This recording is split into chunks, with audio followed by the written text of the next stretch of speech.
Hold on, I'm going to put the burrito in. And we got the lapel. Hey, it's Doug Fresh at the Summit of Greatness. Fresh. Woo! With Rory Vaden. Hey, y'all. And he gave a workshop today. It was super powerful on, really branding. But what he shared a story during the workshop I want to go deeper into on mentorship. And you got Ziglar as a mentor at a young age. How did that come about? And first, what's the value of mentorship? And then how that experience, how'd that work for you to create that? Well, I mean, the value of having a mentor it's priceless. Lewis, I just met a few of Lewis's mentors. He's 100, right? And he's got a ton. And I think Lewis would call me one of his. And that's how we met. And so what happened with Ziglar was I was in a contest. I wanted to be a speaker.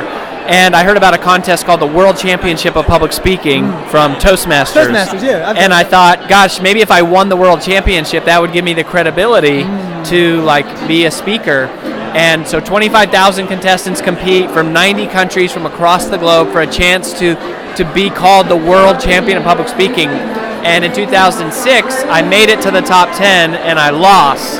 But then in 2007, I went back, studied harder, and that was the year that I lost again, but I lost higher, yeah. Yes. So I came in second in the world, and then Zig Ziglar introduced himself to me at another conference, sat next to me, knew about the Toastmaster thing, struck up a conversation, we became friends. So I think the biggest advice is before you go get a mentor, do something great.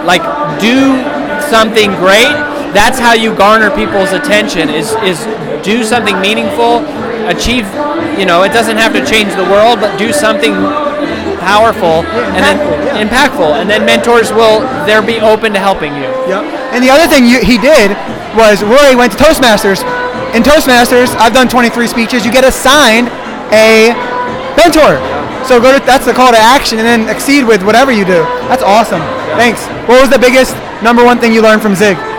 So Zig used to say several things, but honestly, the number one thing I remember from him is not about speaking. He had a rule that he would never allow himself to be alone with another woman other than his wife, under any circumstance. So he would not want to be picked up at the airport by a woman. He would always, if a woman was there had to be somebody else. What was underneath that? Was it that he didn't want to be tempted, or he wanted to respect his wife? Both. It was a sign of respect for his wife, but also just, a lot of people say you can approach the line, just never cross it. And Zig's philosophy was different. It was like, turn and run the opposite direction. Never be in a situation where temptation can show up. And that's huge. That was a part of who he was. That was a part of his character. Thanks. Yeah. Well, there it is, guys. One more thing I thought of. Last thing, branding. How do you ask for feedback? You said you define brand as, what people think of you when they think of you. Right. So how would you ask? So let's say I heard that, I want to apply it. Ask 100 people or 10 people, what do you think of me when you see my Instagram? How would you ask that? Is there a specific way? If there's not, it's okay. I mean, I would just pay attention to your comments. I mean, a lot of the feedback comes from what do people say about your podcast? What do they say about your articles? And then you listen to your family and friends when they give you feedback. Yep. It's hard to find people who will give you honest feedback. So don't just write them off and be defensive. Be open-minded. Usually there's at least a kernel of truth in every piece of feedback you receive. So be open to receiving it. And adopt and adjust, and then you'll be ready for the mentor when they appear with that feedback. Thanks so much, Rory. Dougie, nice to see you again. Great to see you too. All right, all the best, buddy. Yeah, you too. Peace. Stay fresh.